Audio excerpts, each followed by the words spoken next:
Hello, ebusuya for me mama Akwaaba ediba na watwe wie ye nkura nhyesem dwumedie yi eso. Enen so ye bekan enwom eduanan ye bekan ye David and etwere sa anwumi. Eno ntie mompa ye odomfo ye da wase se wode wasem adom yen na de nyinara wo ma ya akwanya no ma ya akwankyere nso wasem ne mu. Enen so ma David ni su ene na yeyie ne nkamfo yi Erade yen so so ye chefa na Erade woni onyam hye enye kese yeda wase wo Yesu Kristo dimu ene yabɔ mpaye odofo mi nti Erade asem o se metwen Erade anim na Erade be ye memmoaye Erade etie mi so frɛ na memma na Erade yi mi free ma ho hiahia mu empo amena no sefo na etudi ama me ene doti proto a na me nan esisi mu na sesi odi me nan esisi obotan so na mgidi se ho na metena da afi wa ma me nwom foforo nso enwom a esese me de yi nyame aye bebrebe hu no mo behu ne awo asafo Erade wa ye se eye wonwa omom de omre hye mu no Erade wo hye wo ne nyam ewo mu eso afi enijie a omom de omre hye mu no enya no Erade ema woni onyam nso ye kese yemfa ye ho ento ahantanfo eso yemfa ye ho ento abusum huhu so Erade wo ni ye nyankopon wo na waya wawade Erade ewo ye mu besisa bre Erade wo nhyehyeye a wo ma ye no edoso na wo nyame obie ni ho ebetimi de na atoto ho wonni obi biara ye de ne toto ho Erade sameka wa wawade ene nema wo ya Erade menwie da edoso na Erade mehu ne se wo de enya aforebo ena woni eje ho ena Erade enye enema yetimi ede ma wo efisa wo de bibia kra ye wo de a Erade wo nyame ade nyina wo tie me wo mama te ase ese enye no ena hia okese nemo mu no na hia ne se ye de nipadua besi ho sa aforobode a ete ase ede ama wo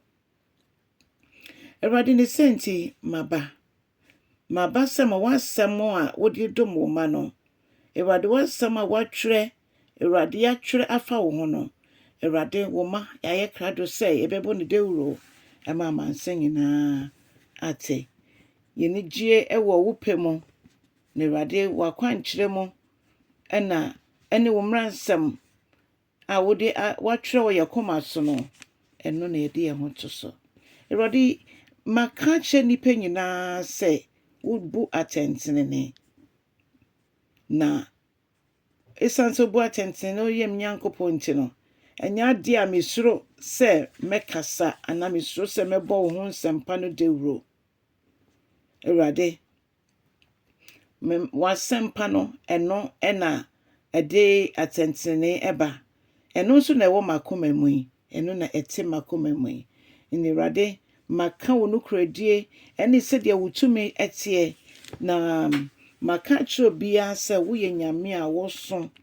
na wo ye kese na wo do no ensa da wo nukradie nso etim hoda hallelujah Erade me pa wo cho enyi mobro hu no enfiri mi so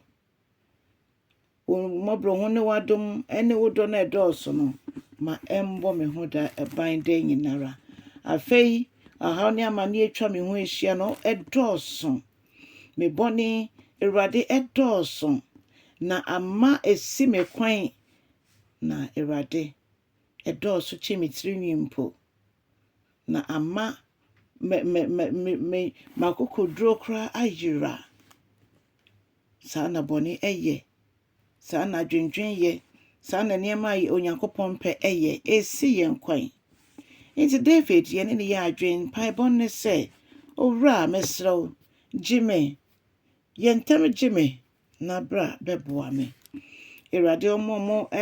yese de omo prom ho so mpese omo se me no Erade ma omo anim nwase afei omo a omo ani je ho wo brombe ho se makọ ha omo no Erade momonim engu ase momon san womachi emfeniwu ensan womachi Awurade ma omo adwen yom se yenya no Awurade masankrofo ni nyina omogyinetu enye kwa Awurade omo hwehwe wo ne de fa ni gie ehye omakoma mu ma na omo do wo nkwagye no nso Awurade ma yembom ne yenka se onyame eyekese Awurade eyekese said the brother beka said the Lord is great Awurade yeja ye ho ama o se yehia wo de nyina Awurade huhum ehiafo ne yen eno nto bedum ye nenso ewo Yesu dim amen